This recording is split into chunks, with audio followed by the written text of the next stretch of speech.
So the topic I was thinking about is actually a question to you. Why meditate? Why do you meditate? What are you looking for? There's many reasons why we meditate, but what are you looking for? One of the reasons for meditating is to find peace in the body, because you're feeling stressed, you're feeling anxiety. There's a lot going on in your life, and you just want a place to feel at rest. So you're looking for something that's going to help you heal emotionally. We're not looking at trying to do anything that's going to stress the body. So I invite you to sit in certain positions as our cue to meditate, but you may have your own position, whatever that means to you, that will allow you to find a place of stillness so the body's not complaining so much. So I'm sitting on a rock. You might be sitting on a couch. You might be saying, my sweet little sit bones are too delicate for that that big rock. So sit on the couch, and then put your hands however you like. Main intention is to allow your body to relax. You might want a pillow. You might be sitting against a wall. You might be sitting on a chair. You can be sitting on your mat. If your mat's comfortable, cross-legged, in a Sukhasana pose, a simple, easy pose. So find that. That's the first thing you want to do, is find a place of stillness. And the last thing you want is to be fidgeting in the middle of your meditation. And I'm sure many of you have experienced that, especially in the beginning. And not to say that if you've been meditating for years, you're not going to feel fidgeting, because we change. We change over the years. Situations change. Stories change. So we need to respect the change in our lives as we live, go on and live, experience our lives. So as you're seated, you could be looking and focus at the water, or you could be focusing on me and just tuning into what I'm saying, and you're really grasping it. Or you could be focusing on me and judging me. So that I don't encourage you to do, not because it's going to hurt my feelings, but because it's going to distract you from the intention of meditating and really getting the benefits out of meditation, because the benefits are huge. The benefits are huge. I can go on with a big list. One day I'll do that, but not today, because we're meditating as we go here and we're speaking in the moment.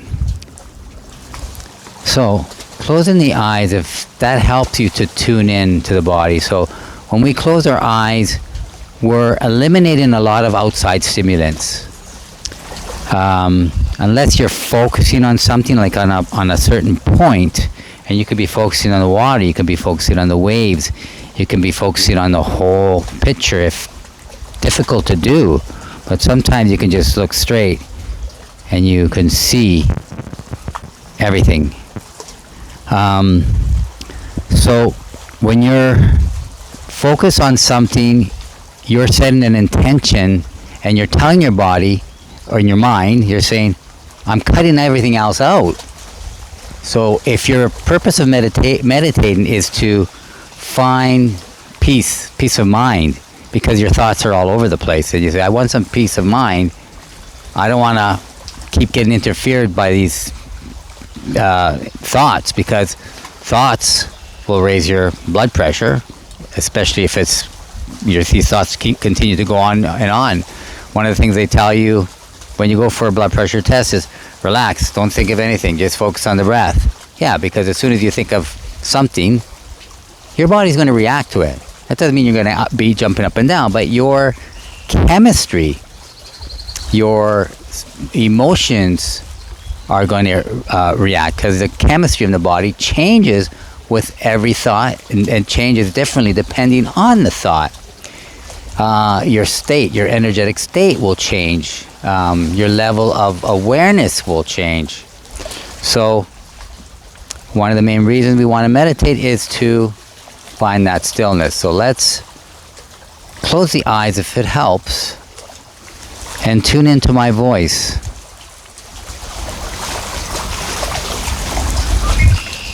So let's practice that a little bit. Trying to calm the mind, we tune into the breath, and there's many breath techniques.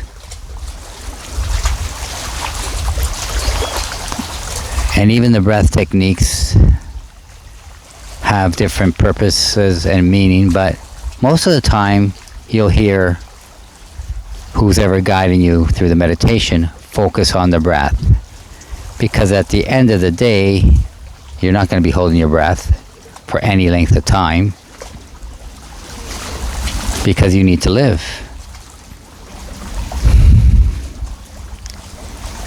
And one technique that I encourage is to observe the breath. You can observe the counts, you can observe the sensations, but whatever it is, these are all ways of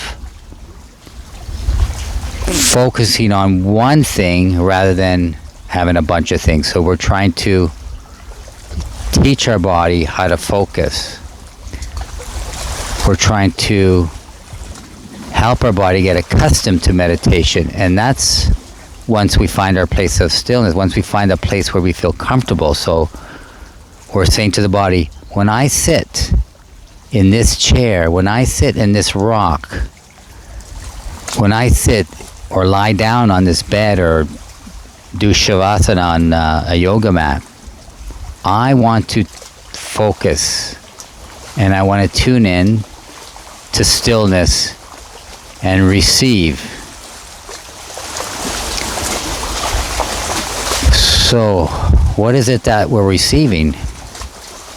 Well, if you've asked the question, if your intention for your meditation is for clarity, well, first of all, you have to have a clear mind.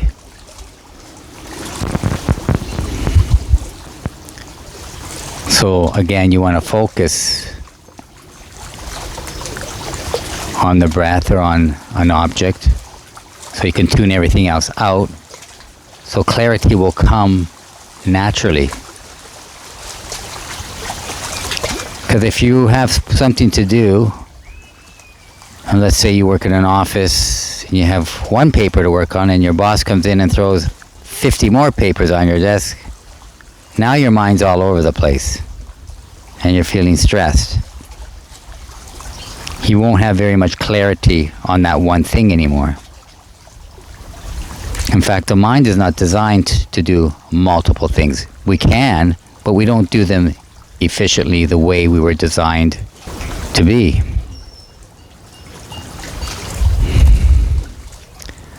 So we practice breathing. And another way to distract ourselves in a healthy way from the unhealthy thoughts is to focus on our feeling body. Now, that in itself has a purpose. That in itself has a reason to meditate, is to tune into your feeling body. And why would you want to do that? Well, we hold a lot of trauma from whatever's happened in the past, and I'm not talking big T trauma. I'm not limiting to big T trauma. This is even little T trauma, which most of us have. I haven't met anyone who hasn't experienced a sense of trauma at a level that has affected their life. And again, there's reasons for that. We're not going to get into that psychology, but just know, sitting in meditation for the purpose of healing the body physically from emotional stress, from literal physical emotional stress. So the emotions that have transpired into a physical problem. And it doesn't have to be anything of a diagnosis.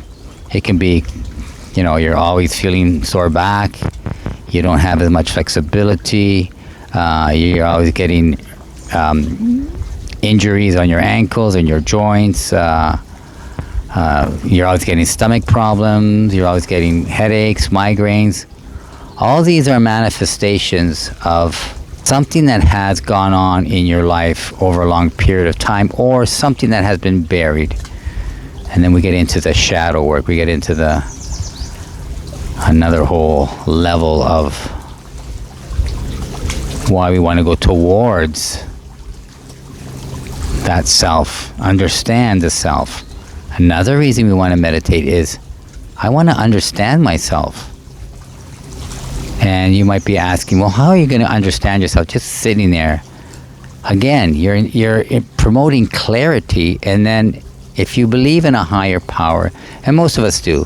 I mean, if you're an atheist, I may even challenge you that you do believe in something greater, and I can even challenge you in a good way, of course.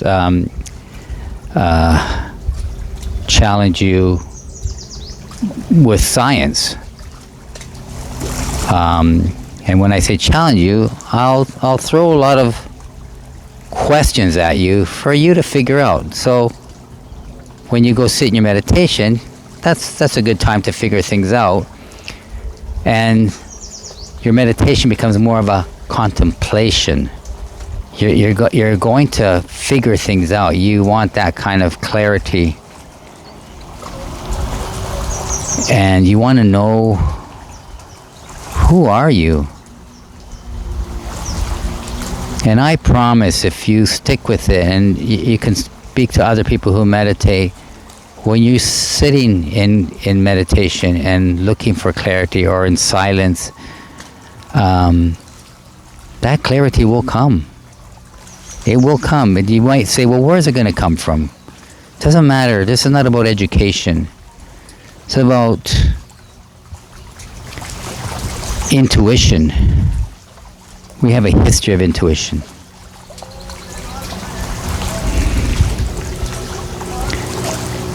And then we have people that meditate for connection, looking for that spiritual connection, looking to connect to a higher energy, a higher self, and that blends in with what we were just talking about, clarity. So I'm going to give you a couple of minutes here to experiment with that. Experiencing with focus on the breath and focusing on clarity, and sometimes asking a question. You have a question? Sit and meditate on it.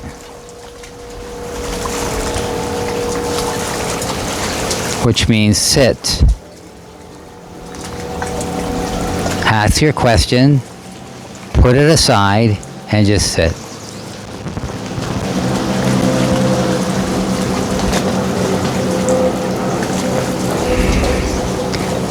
So this meditation is more of an experimental type meditation where we're sitting and we're contemplating everything I'm saying. You may be questioning it. You may be wondering about it. What I'm telling you now is coming from my own intuition. This is unrehearsed. My eyes are closed. If I had my eyes open, I'd be very distracted right now because there's a lot of things happening in this. It's a fairly large park that I'm in now. People talking, people walking. And the water is responding to all of its movements against the rocks.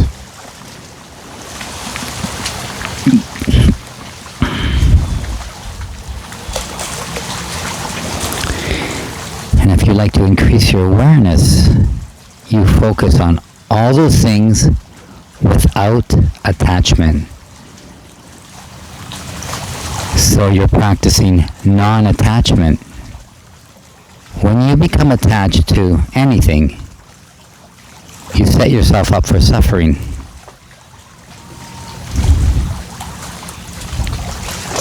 So another reason for meditation is prevention. Preventing yourself from extended periods of suffering. Because you're not going to avoid suffering. It's part of the game. There's a level of discomfort, and some people call discomfort suffering.